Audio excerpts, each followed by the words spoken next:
أعوذ بالله من الشيطان الرجيم بسم الله الرحمن الرحيم اللهم آمين ربنا ظلمنا أنفسنا وإن لم تغفر لنا وترحمنا لنكونن من الخاسرين رب ارحمهما كما ربياني صغيرا ربنا هب لنا من أزواجنا وذرياتنا قرة أعين واجعلنا للمتقين إماما رب العالمين يا الله আজকে শহীদের সহযোগী জিয়াউর রহমানের আল্লাহ শাহাদাত বার্ষিকী উপলক্ষে মহান রব্বুল আলামিন আপনার দরবারে আমরা এই ঈদের শেষ দিনে আল্লাহ আপনার দরবারে হাত তুলেছি।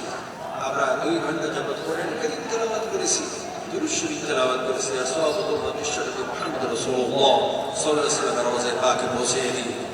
আল্লাহ সালাম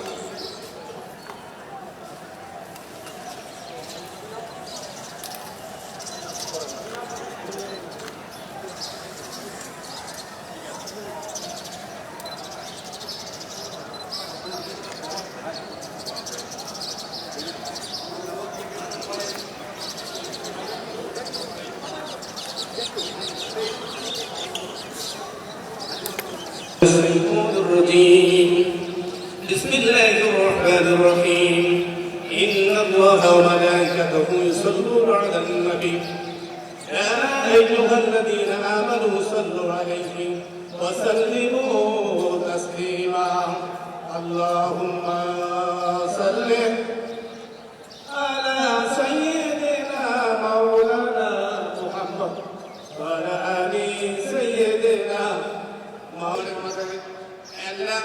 বাংলাদেশের প্রধানমন্ত্রী তথা তার বংশের একমাত্র বাদীকর আমাদের সকলের সাংগঠনিক অভিভাবক তার পুত্র তার সন্তান জনাব তারেক রহমানকে নিয়ে তোমার দরবারে হাত তুলেছি। মেহেরবানি করে ওনার তামাম জীবনের সমস্ত গুনাহগুলো মাফ করে তাকে জান্নাতবাসী করে দাও। রব্বুল আলামিন স্বাধীনতা যুদ্ধ থেকে শুরু করে এই পর্যন্ত দেশের কল্যাণে দেশের জন্য যে ভালো কাজগুলো করেছে ভালো কাজগুলোকে নাজাতের দাঁড়িয়ে করে আমাদের প্রিয় নেতা রাষ্ট্রপতি জিয়াউর রহমানকে তুমি জান্নাতবাসী করে দাও। রব্বুল আলামিন তার পাশে শুয়ে আছে তার সহধর্মিণী আমাদের মা যিনি গণতন্ত্রের জন্য দেশের জন্য জাতির জন্য জীবন উৎসর্গ করে দিয়েছেন। আমাদের মা যিনি নির্দয় শহীদ আছে রব্বে করিম সন্তানকে নিয়ে তোমার দরবারে হাত তুলেছি। মেহেরবানি করে আমাদের মাকে তুমি জান্নাতের উচ্চ মাকাম দান করে দাও। রব্বুল আলামিন স্বাধীনতা যুদ্ধ থেকে এই পর্যন্ত এই পরিবারটি দেশের জন্য জীবনকে উৎসর্গ করেছে রব্বুল আলামিন সেই পরিবারের তুমি জিম্মাদার হয়ে যাও। রব্বুল আলামিন আমাদের প্রিয় নেতা মাননীয় প্রধানমন্ত্রীর নেতৃত্বে মন্ত্রিপরিষদকে নিয়ে এই দেশে